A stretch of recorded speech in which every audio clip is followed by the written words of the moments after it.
What's going on, everyone? Welcome to another comic character of the week. This week, as always, with me, we have the slab guy slash fairy slash mysterious slash ancient one headband copying Sal Rowe. What's up, guys? Check me out on YouTube under Sal's Comic Corner and on Instagram, the Slab Guy 77. No fairy. Yes, we have the one in the broom closet. Don't call him that. He's in Hogwarts Legacy, Dan Kelly. You can check me out on Instagram at Dan Kelly Art. Just search hashtag Dan Kelly Art. Commissions are open, and I post art and music a few times a week. So, and I always put it, and well, I mostly put it in the comments. Hey, let me know what you want to see me draw next, or let me know what song you want to hear next. And most people don't, so feel free to go on and make requests. Cool.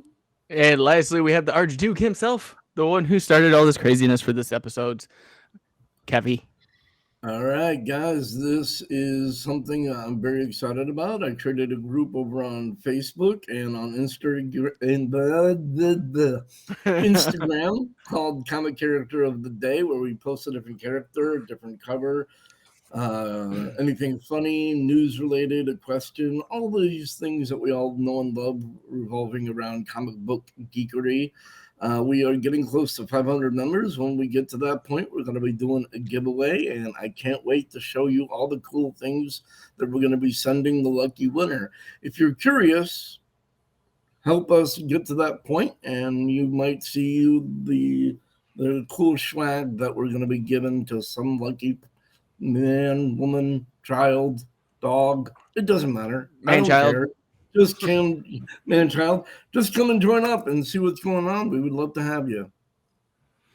And then we got this awesome guy right up here.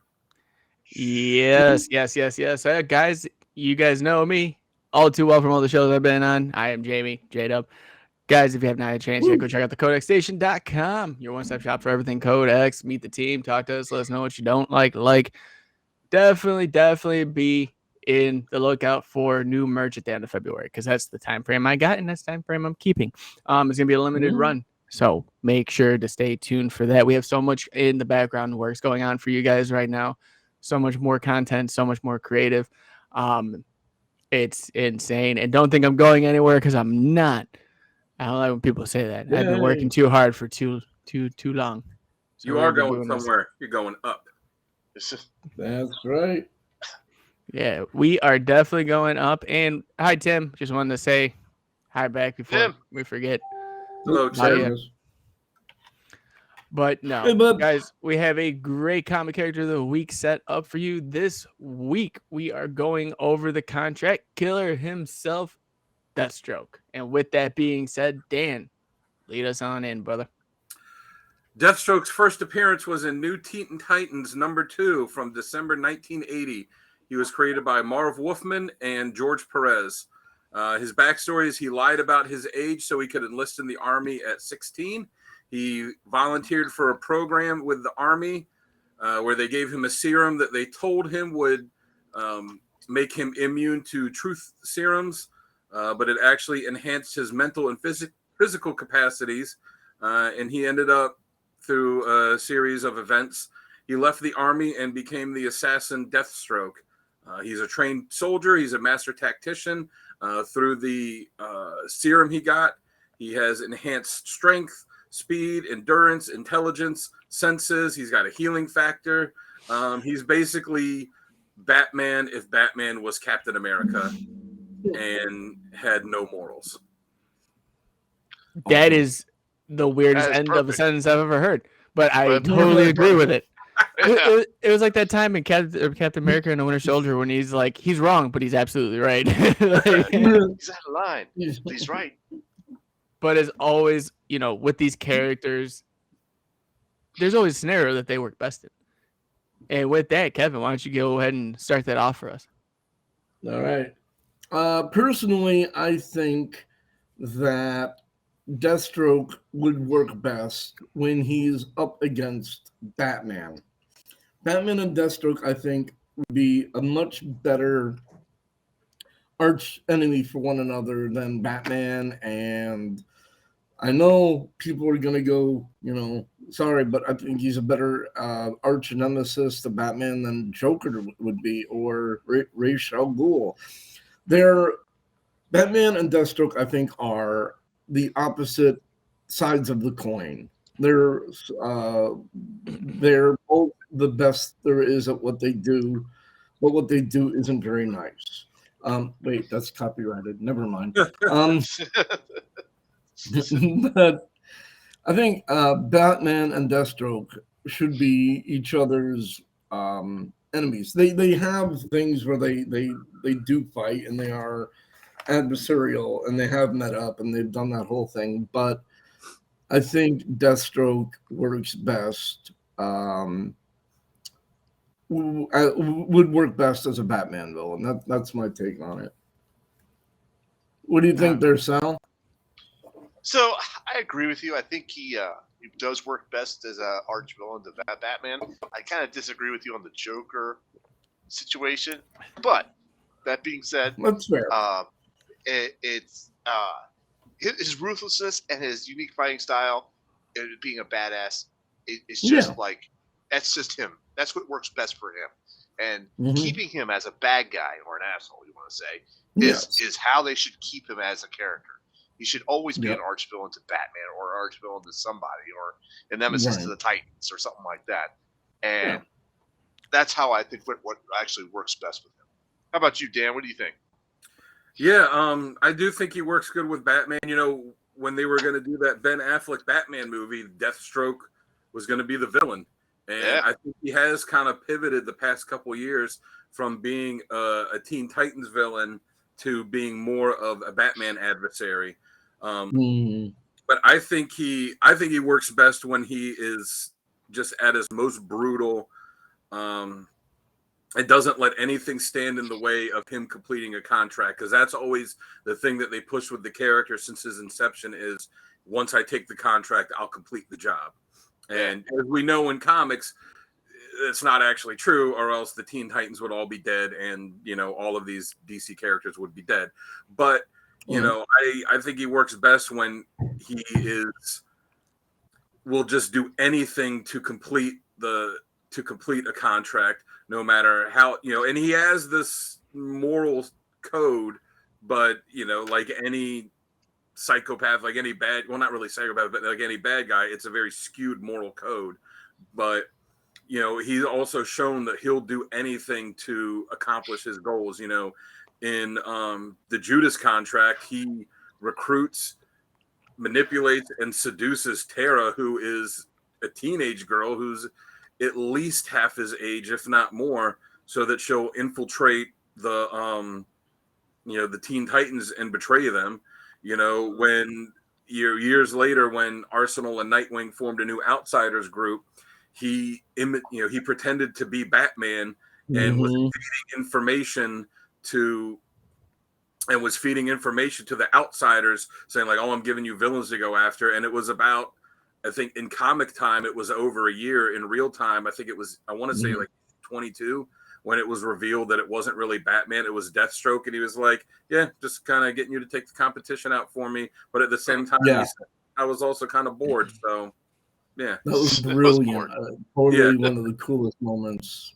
So, you know, and then later on in Teen Titans, when I think it was Jeff Johns was writing it, you know, when he created Titans East of all these, you know, kind of darker versions of the Titans, and you know, got them to attack the Titans, and then at the end of the story, it turned out that I just kind of did this to make sure that my kids would be taken care of there. So, you know, at the same time too, I think he works good when he's not a good father, but you know, by any stretch, but you do see that he cares for his children and in his own twisted way will try and do what he thinks is best for them.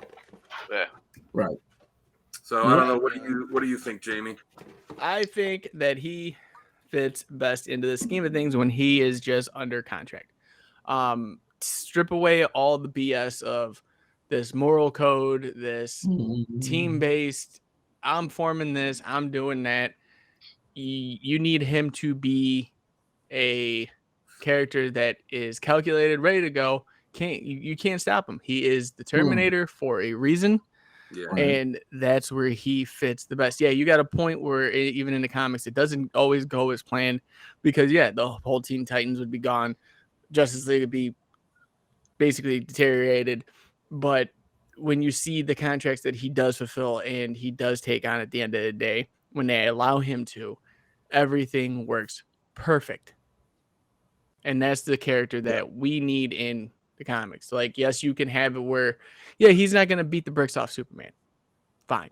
I'm okay with that because he shouldn't. But at the same time, if it's like, hey, I need you to take out this muskrat from 170 yards away. Yeah, I think he can do that. Like, take out Bobo the Chimp for me. Like, I think it's gonna be okay. He could definitely pull that. But him working as just a contract, that's where his bread and butter is. That's where he needs to be. He doesn't need to be aligning with anybody else. He just needs to be the Terminator himself. Fair. So with that being said, though, obviously with all these characters that we've talked about in the past, they have these badass moments in comics throughout the years of their inception. And with that being said, Sal, why don't you kick us off with your top 3? Okay. So we've actually touched on one of them. This is where he went up, formed the evil Teen Titans, and delivered his body to Dwarfstar, I believe, in a matchbox. Or he killed. He killed. It was Captain Adam at the time, or something like that. Or was it? It was the Adam. It was the Adam. Ryan. It was a Ryan Choi. Yeah. Right, Ryan Choi. That's it. And he delivered his body to Dwarfstar in a matchbox. Come on, oh, that's cold right there. That's just cold. And then there's another issue, or I would say, it's kind of like it's. I want to say it's just this scene has been used many times over and over again, but it's classic.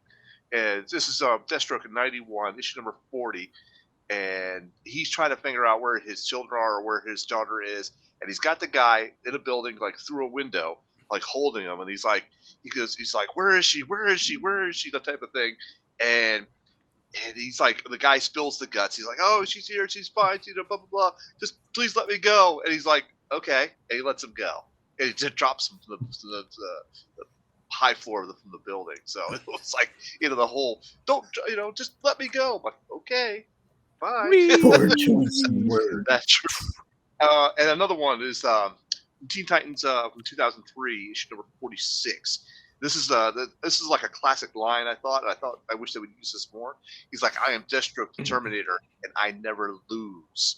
So he's like just wiped out a lot of the Teen Titans at the time, and he just delivers that line. He's like, I never lose. Just awesome, badass moment. Seriously. All right, Kevin, what do you think, buddy?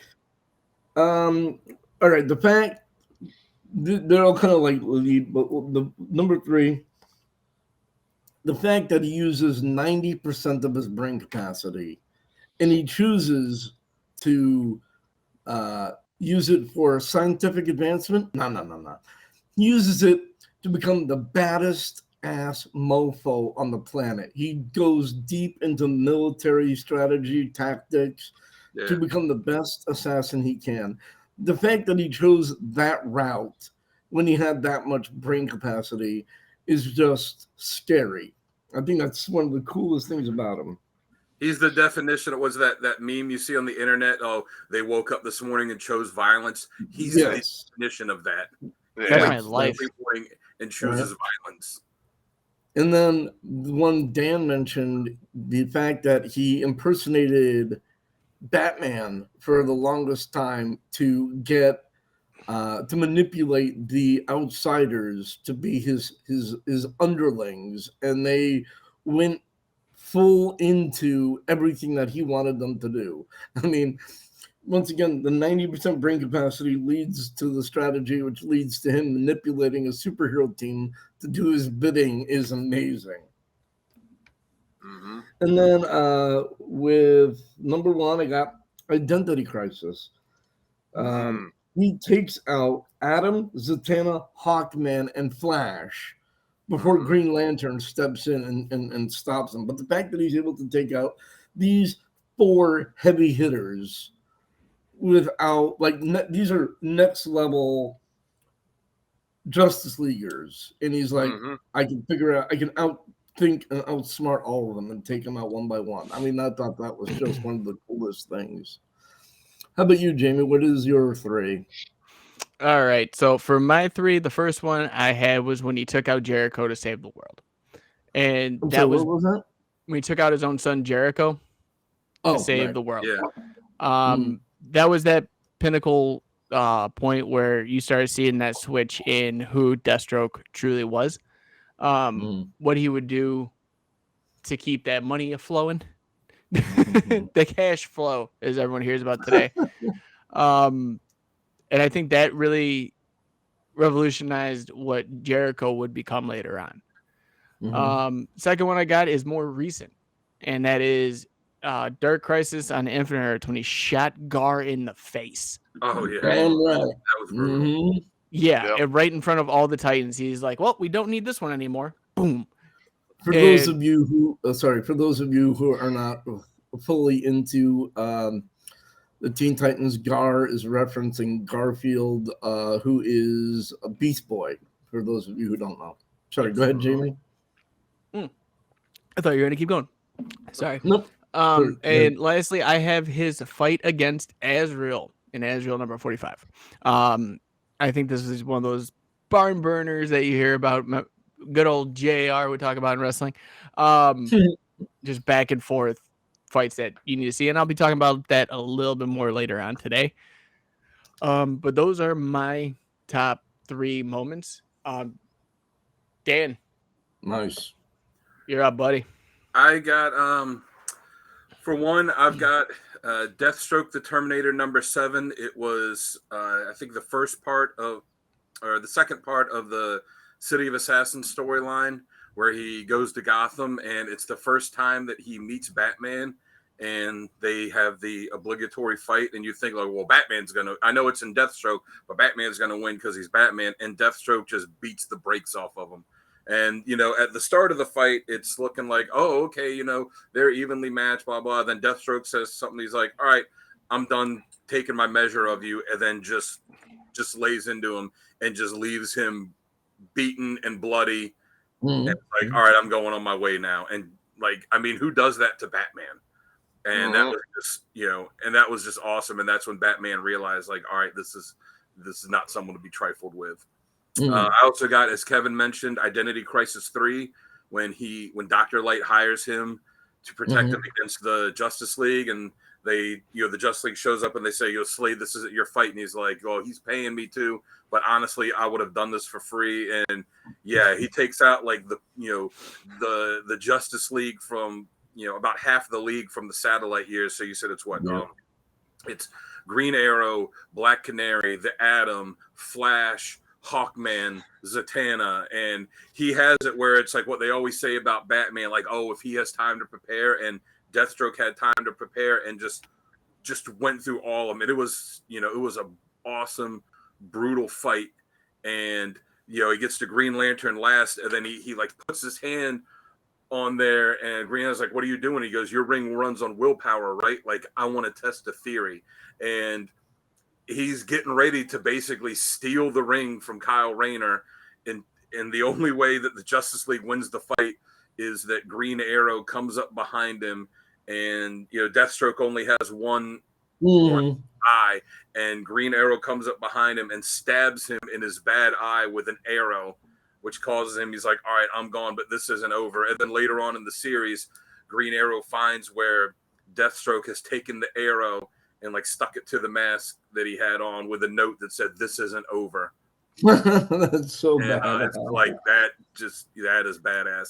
And then the other one I got, I guess cheated a little bit. I went outside of the comics to the Titans live action show, where we have gotten 3 live action Deathstrokes, and I think all of them have been cast very well. But the one that was in the Titans TV show, that was the closest. Was played by Asai Morales, and it was this scene that whenever I think of Deathstroke, I think of this scene where it's right after, I think it's right after he gets his powers, and he's strapped down to this table, and these soldiers are in there, and they think he's kind of out of it, and then he wakes up, breaks out of the restraints, kills the two of them with his bare hands. One of them drops the apple that he was eating, and then you see Deathstroke like go down, pick up the gun, and then pick up the apple, put the apple in his mouth, and then he proceeds through this like secret kind of underground base he's in. He proceeds to just go through the base, mowing down like soldier after soldier come after him, and he just takes them out. He's like, oh, he has a better gun. I'll trade up my gun for his gun, and just goes through and takes all of them out while he's just eating an apple, and it's just effortless to him, and like he just ends all of these soldiers, and it's like nothing to him. And whenever I kind of think of Deathstroke, I remember when I first saw that scene, and I was like, that's badass. Like that's perfect Deathstroke in live action. Right. That's awesome. Yeah. So with all those badass moments, obviously these characters that we do love and pay attention to, they have these moments where they just suck, and we always talk about them. And with that being said, Kevin, what are some of the critiques, criticisms, or why you think they suck? One of the big issues I had is the fact that they had him portrayed as somebody that would seduce a teenage girl. That was kind of really uncomfortable and suspect. Really creepy. I mean, that is kind of surprising that they even let him get away. That DC even let Marv Wolfman get away with that. It was kind of really twisted. The other thing that I think is kind of a problem for me is the fact that they kind of portray him as a Scooby-Doo villain, where it's like, and he would have gotten away with it if it wasn't for those meddling kids of the Teen Titans. I mean, he should, yes, of course, the Teen Titans have a real ridiculous next level power. I mean, Starfire, Raven, Beast Boy, these are some hardcore mofos. But based upon what and who and how they've established Deathstroke, he should be able to pretty easily outmaneuver, outthink, and take out the Teen Titans based upon the way they've written them. If he can take out half the Justice League, he should be able to logically take out all of the Teen Titans. So that I think is kind of like, kind of a little bit of an omission for how they portray him in different books, different writers, different aspects. So I think they underwrite him a lot of times, and I think they overwrite him a lot of times. I think there should be like a happy medium, but I think he should be able to deal with the Titans. As was mentioned earlier, the fact that he goes over and just pulls out a gun and shoots Beast Boy in the face is an indication of like what the dude is capable of. And if he's willing to go there, he could take out the freaking Teen Titans if he wanted to. So I think that's my biggest complaints about the dude. What do you think there, Sal? I kind of agree with you on that point. Him being this tactical soldier and expert marksman and all this stuff, he could be literally, thousands of yards away and be able to like pick them off without even knowing that they're under attack. Yeah. Boop, boop, boop, Right. boop, boop. So even if he's like fought them directly hand to hand and they've overwhelmed him, okay. But then he should like realize, as a soldier or as a fighter, okay, this tactic is not working.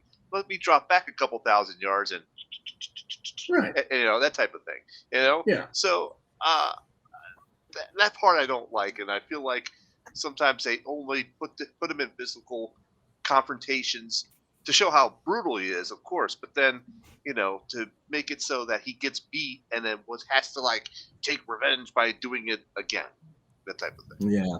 So that's how I feel. What about you, Dan? What do you got? I don't like how they sometimes kind of use him as almost like an anti-hero. Yeah. Yeah. Like, this is not a good guy. This is a guy, he's a contract killer. Like I said, even though Kevin didn't like it, this is established. He will seduce, a teenage girl so that he could go after the Titans. He will shoot someone point blank in the face. He will, there is In no the face. there is no ends he will not go to complete whatever his contract is. And to portray him as, oh, well, sometimes he has to be an anti-hero, sometimes he has to be the good guy. Like, no. I feel like even if it's it's not necessarily bad if they put him in those instances. Like there was the one when he did kill Jericho, when he was, I think that was the one when he was teaming up with the Teen Titans to help save the world. And, and then even that when Batman met Deathstroke for the first time, Batman said something to him like, oh, Dick's, said that you were a good man. And it's like, no, he's not. He's a No, you were wrong. Someone lied to you. Yeah. And any time that he would do something teaming up with the good guys, it should always be noted that he is only doing this for his own reasons, like for his own survival. Like, okay, I'll help take out this threat because I live in this world too. And if the world dies, I die. But as soon as it's done, we're done. And I feel like if they were going to do that, they should also have it where at the same time he's saying, you know what? Green Arrow's got his back turned toward me. Like, I remember when you stabbed me in the eye. Here, I'm going to stab you in the back. Like that. He should never be this, kind of anti-hero type of guy. Agreed. So what do you think, Jamie? I think, like you kind of alluded to with the anti-hero thing, that should be stripped away 100%. I think he should be, like I said, just the strict contract killer, because they tried to put him in, they tried to make him have his own group. They put him in groups. They've tried to push him in different areas of writing, and it just does not work. It just doesn't. And for him, he needs to be a maniacal, I'm going to do what it takes to win, no matter what the consequences may be. I'm still going to do it. And if you got a problem with it, I'll shoot you in the face. Like, right. I need to get paid. Yeah, I got a contract here. I don't care if you're my best friend or my worst enemy. I will shoot you in the eye if you get in my way. And if you stab me in the back, I'm going to stab you twice as hard. I'm going to get back up. I'm going to come after you. I'm going to take you out, and I'm going to get my money. Like, that's who we need. We need the hunter. We need the maniacal one. There's a scene in the beginning of the Identity Crisis miniseries that kind of alludes to it. It's when all the villains are on that like this old satellite base, and they're talking, and then they're kind of saying like, yeah, everybody comes here for different reasons. Some guys come to hang out, some guys come to talk shop, and it's going through like different villains there, what they're doing, and then you see Deathstroke just sitting off on his own, and it says some of them come here just to keep an eye on their competition. And then it shows this one guy who's primarily a Green Arrow bad guy, Merlin, walk up to him, hand him an envelope of cash, and say, "Hey, here you go. Thanks, thanks for the reference, or thanks for the introduction. That job went great." And Deathstroke just says, "Thanks. Now go away," or something like that. And it's like, yeah, exactly what Jamie's saying. That's him. He's like, yeah, we're not buddies. Like, give me my money, go away. But one of the things that I do like that I wish they would lean more into is, and I don't know, it's been a while since I've followed anything, but I loved the one exception is one soft spot is for Wintergreen. I love the fact that is my one friend, the person that I would actually, the one person I actually give a shit about is Wintergreen, and I miss that dynamic. Yeah, I mean, I just feel like at the end of the day, he should not have friends at that point, because no matter what, even if he's got a friend, you'll take the friend out just to make the money. Like, he wants an empire. He doesn't need people to be around him. Fair. When you're happy with yourself by yourself, that's the scariest person, and that's the scariest version.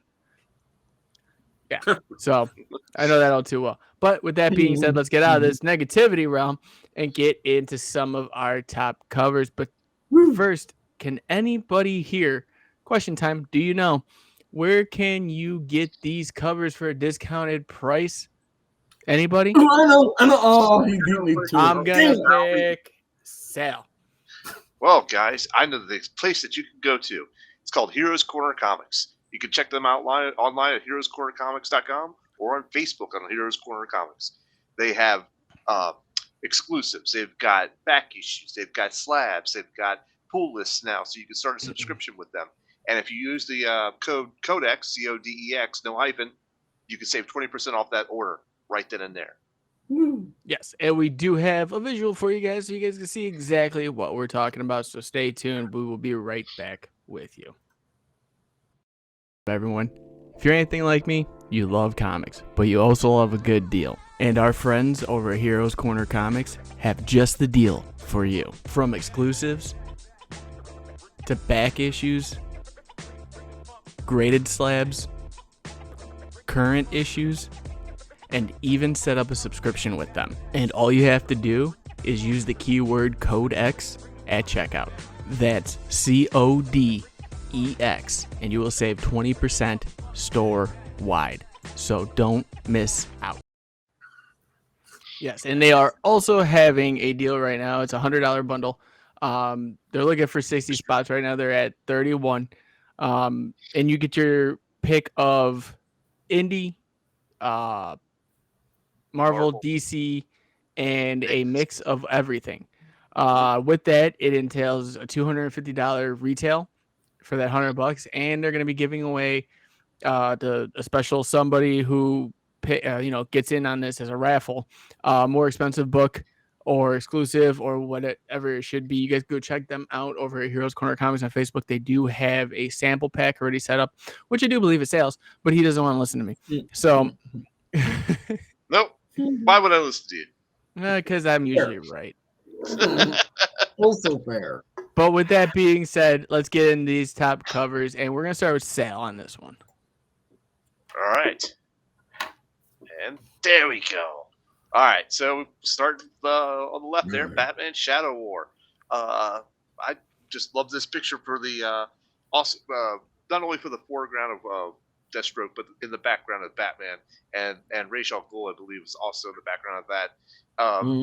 That's just the way that cover just striking comes out. It's just very, very vibrant pops. Next one we got is Brightest Day Titans number 24, and there's not much to be said there. He's just looking through the scope there, and you can see his target. I believe that's Lex Luthor. I'm not sure. Yes, it is. I remember right. Yeah, it is. And you can see the picture of Lex Luthor on the actual scope. That's just badass. I love that. Mm-hmm. And of course, Deathstroke Inc. Number 10, I believe it is.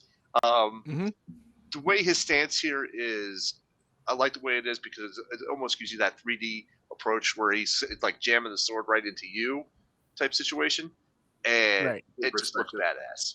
Yeah, the perspective. Definitely. All right, we're gonna go with Kevin here next. All right. Let's see. What did I pick here? We went with. What did I pick? Well, when you send this stuff to me, maybe you should have it written down. Deathstroke, the Terminator number 1. That was like, I think, the first comic of Deathstroke that I ever picked up. And it's just such an iconic look with his and the gun smoking after he probably shot it once, the staff in the background. He's fully armed and ready to go. It's just such a cool picture. And on the far end, I got Deathstroke, the Terminator number 6. And it's really cool because he's standing on gargoyles with the bat symbol signal in the background. And it's obvious that it's Deathstroke in Gotham, and he's going to go up against Batman. And you just you have to get that issue because you've been waiting for that for God only knows how long. And in the middle, we got Deathstroke, the Hunted, number 43.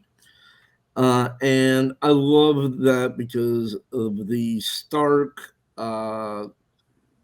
red cover, and the only other real color is the yellow of Deathstroke, and he's going up against Hawkman, And that would just be such an epic fight. Deathstroke versus Hawkman. That is something that I needed to see. So those three just really stuck out to me as like must-haves. If I just saw all the different Deathstroke covers, these three would be the ones that I would have to pick up. Just so cool.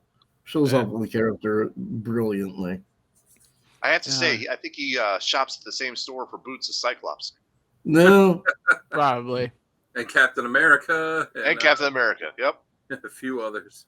The Rob Liefeld shop. The pirate. I was going to mention that. Thank you, Jamie, for saving me from myself. You're welcome. That's what I'm here for. And also what I'm here for is to pick next person, which is Dan. Woo. All right. So Yeah, so don't worry, it gets better. So like Kevin, I've got the cover to Deathstroke the Terminator #1. Beautiful cover by Mike Zeck, who was a great artist. I mean, I guess he still is. He's still with us, but he doesn't really work that much anymore. But, you know, he had some of like the all-time, you know, across Marvel and DC, he had some of the all-time classic covers. And, you know, that's one of them. And I remember the first time I saw that, I was at, I think I was 11 or 12. I was at Annapolis Mall with my mom and in the bookstore there, and they had the old spinner racks with the comics. And I saw that one on there, and I was like, whoa, what is this? Right. It just like jumped out at me. I was like, that's awesome. In the middle, I have the cover for the Deathstroke the Terminator annual #3. It's from the year that they did all the DC annuals as Elseworld books, which was just fantastic stories in those annuals that year. But the cover to this, I thought like really jumped out, even though there's not a lot of different colors to it. You know, just the fact that he's kind of standing there in the foreground and is clearly a bit worse for wear. And then you see the city in the background and the sun kind of setting. I think it's just like a really striking visual. It's and really, knowing who the character is, it's something that really makes you want to pick up the book and look inside and see, man, what's going on with this guy? And it's then kind of reminiscent. Sorry, good. The middle one, the Deathstroke annual #3, the cover is somewhat reminiscent of the old Teenage Mutant Ninja Turtle cover.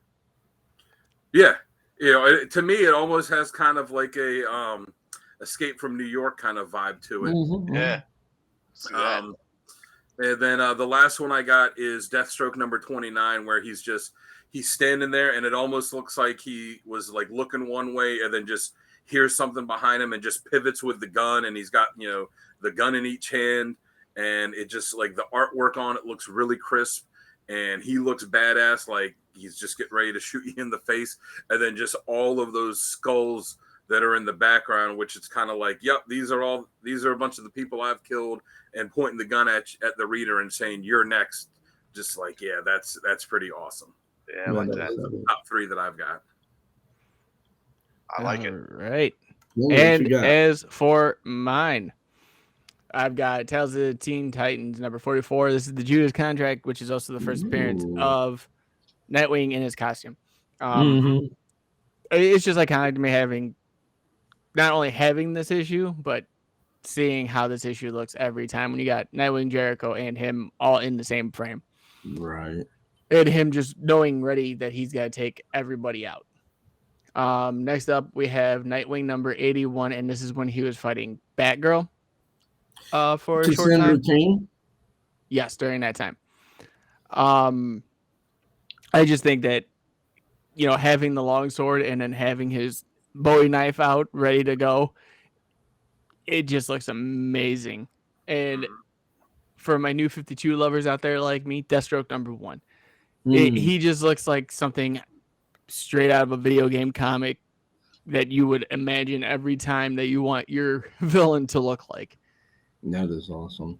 You see the dog tags flying off too there. Yeah. You know, even the knife in the ground. And also, if you guys don't know, I'm a big Kyle Higgins fan as well. And he starts off this book too. So if you guys like Radiant Black or anything like that, he also wrote Deathstroke. So definitely awesome, check that out. But with that being said, guys, ladies and gents, you know, we talk about these covers, but there's also, these artists and writers that put so much work and time into the interior pages of these comics. We want to give you some of our recommended readings for what we think you should be checking out. And we're going to do something a little bit different today because it's going to go quick. We're going to start with Kevin. All right. For me, number 3 is Shadow War, which just came out. Well, it's in different order. All right, let's do it differently then.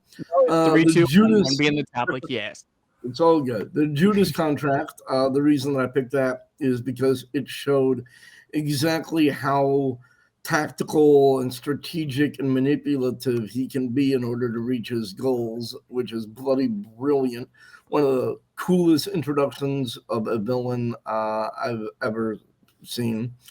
The second one is City of Assassins, which was from Deathstroke, number 6 to number 9. And the reason I picked that is because it was the first confrontation between Batman and Deathstroke, which I mentioned earlier, is one of the coolest things, with something I've been waiting for years. And then the last one is Shadow War. And the reason that I picked that is because Shadow War was a mini thing that went through a different bunch of different titles, Robin, Batman, Deathstroke, Inc. And the reason I picked that is because it showed that even when Deathstroke is being hunted, he himself is being hunted, and he's on, he's being reactive as opposed to proactive.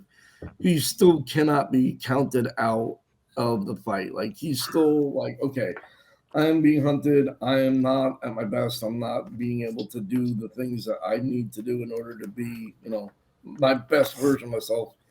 It doesn't matter. He's still able and capable of manipulating and fixing the situation. I thought that was kind of brilliant when they showed him on the run, but still being incredibly dangerous.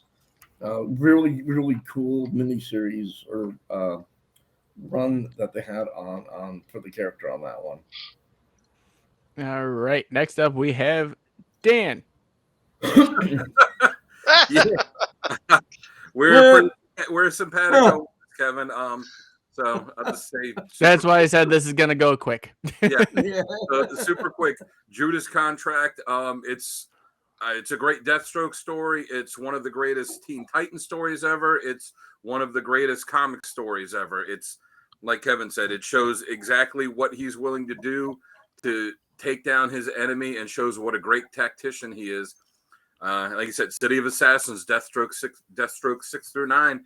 It's the first time Deathstroke fights Batman, and it's awesome. And then Shadow War. I think City of Assassins. No, never mind. I'm thinking of a different book for the scene where Alfred and Wintergreen are having a beer together. But yeah, and then Shadow War, where, like you said, it's a series that actually just ended not long ago, a few months ago, and yeah, the Deathstroke is somebody kills Ra's al Ghul. Deathstroke is framed for it, so Batman, Robin, and all of them go after Deathstroke, and he's on the run, using all of these criminals and assassins that he has working for his organization, basically as cannon fodder to keep, to put between him and them.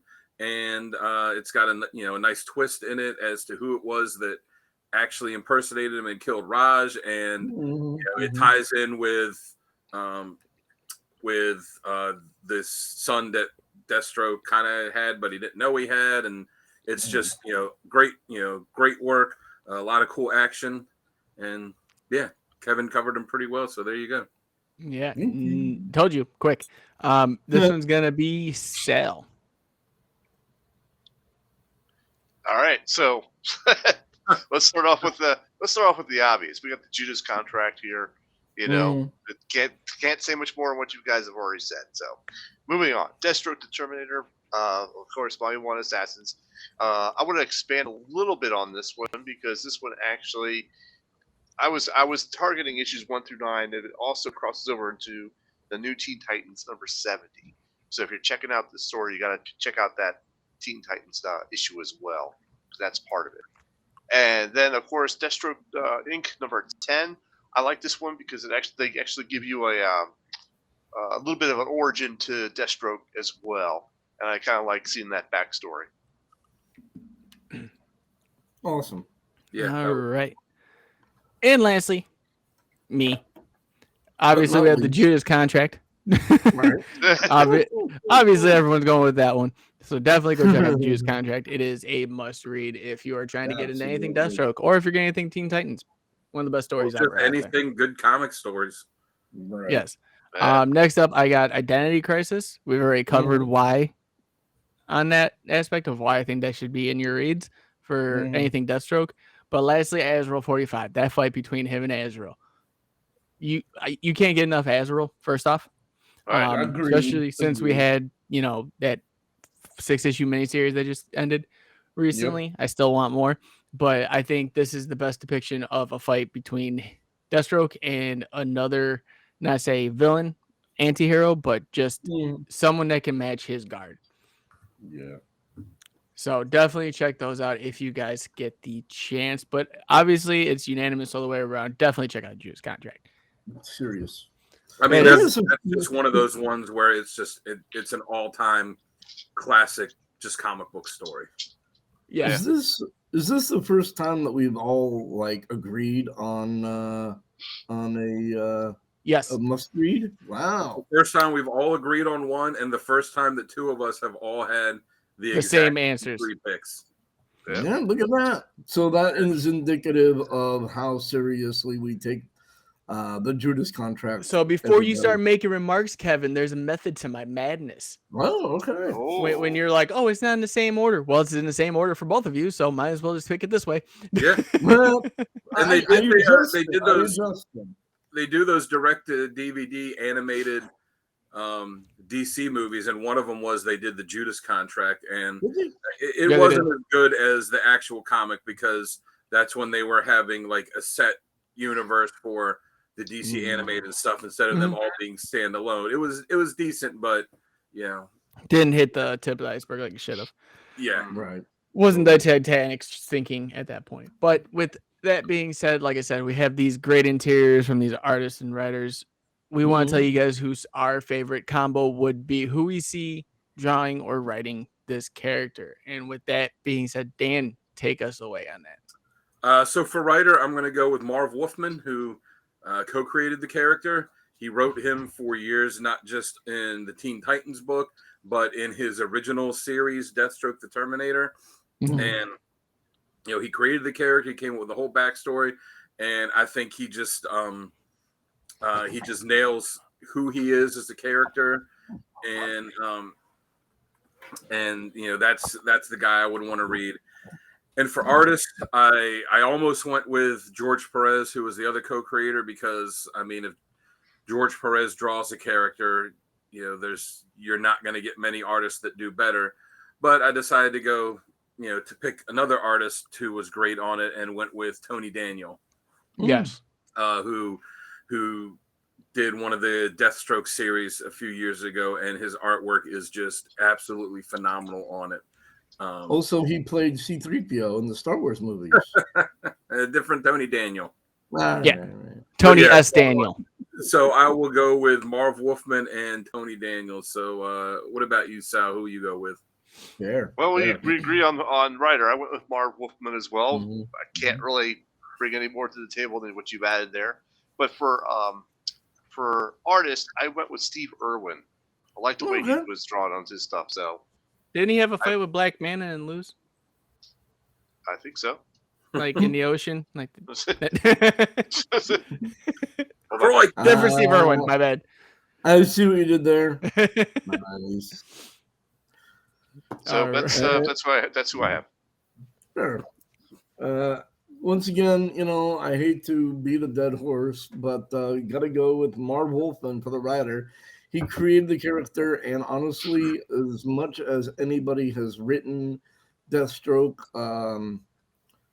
since Marv Wolfman had the most, he knew the character better than anyone. So the only person that really could write him as well as him is himself. There's nobody else that can quite match how brilliant Slade can be. And once again, we have a different artist. I'm going to go with Rags Morales, who did him, I believe, during the Infinite Identity Crisis period, which I thought was great. I loved it. I love the art for that. So those are my writer and artist. Jamie, I have a question for you. Is your writer Marv Wolfman? Actually, it's Kyle Higgins. Okay. No, I'm kidding. It's Marv Wolfman. No, we're unanimous on that front. That is Marv Wolfman. And also, as for artists, we do all differ. And I'm actually going to go with somebody that Dan mentioned on, I believe, our Kyle Rayner episode, which is Tyler Kirkman. All right. Yeah. As artist. I think he did a phenomenal job. Like we said, we can't talk enough about Marv Wolfman and what he's done for Titans individually and also Deathstroke. But DC as a whole. Yeah, as far as the artist goes, like there's so like you can't not bring George Perez into the mix. Oh yeah. But we here on this show, we want to give you guys more of a broad variety of different artists you can choose from or different writers. Well, this one we're unanimous on writers, but bringing you different artists. So that's the good thing because we all have our different niches when it comes to that, like the way the person's drawn or the way the colors look, whatever it could be. So with that being said, I got to go with Kirkham on that one, but Wolfman you can't go wrong with. Right. I thought that was interesting how we also all agreed with our writers as well. It was once again indicative of how well Marv wrote the character. I thought that was, that just speaks volumes right there. 100%. Like you when you look at teams as far as like a duo goes, Perez and Wolfman go hand in hand. Yes, absolutely. There's no way you can ever tear those two apart without mentioning one another. Right. But as far as what we see and who we think visually or what we see on paper reading, we can all go different routes, but it's great to see that we all have one that's the same, but another one that we're totally like, you guys might be wrong on this one. I think I got the best artist here. So, but that's cool. They're all good, honestly. They're all good, honestly. Oh yeah.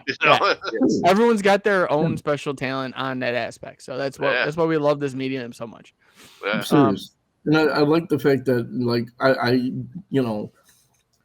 I like the fact that no matter what opinions we all have, no one here is having this whole mentality of, no, you're just wrong. You know what I mean? We like, okay, I can see that, respect your opinion. Off air is totally different scheme, but what's that? So off air we're totally different. But on here, you are 100% correct, Kevin. Yes. I can see where you're coming from on that. Right. But I think that's a great place to end for today, guys. Thank you again for joining us for another Comic Character of the Week. And who do we have coming up next week? Next week would be my pick, which is the sensational She-Hulk. Nice. Yes. Nice. So definitely be ready for that one. I'm still loving the fact that all these are better than the Cyclops and the Tick Pick. So Cyclops is awesome. Actually, that was a great show. I'm just gonna be honest. That turned out to be a fantastic show. After this, I'm gonna send you all. After all of this, I'm gonna send you all a Tick Pick. And guys, thank you once again. Definitely, if you have not had a chance yet, go check out the codexstation.com. We one-stop shop for everything Codex. Get some gear, meet the team. Let us know what you like, don't like. Just like, share, subscribe. All of our socials are on there, so there's no reason for you not to check us out somewhere. With me, as always, for these shows, we have the Slab Guy / Fairy / Ancient One now. Sal, thank you, guys. Hey, you can find me on YouTube under Sal's Comic Corner and the Instagram under Slab Guy 77. No Fairy. And then the one that's in the closet right now, and not R. Kelly, but Dan Kelly. Check me out. I had that wrong. There we go. But check me out on Instagram at Dan Kelly Art. Commissions are open. Post art and music a few times a week. I am also close to 500 subscribers. I think I'm around 40 or so away. So when I hit 500, when I hit 500, someone is going to get a free commission of their choice. So like, share, subscribe, tell your friends and family, and then also check out Sal's page because he posts some awesome slabs, which I am almost every one of them. I am wishing that I had it, and am going to break into his house tonight and steal them all. And then also check out this cat's page over here.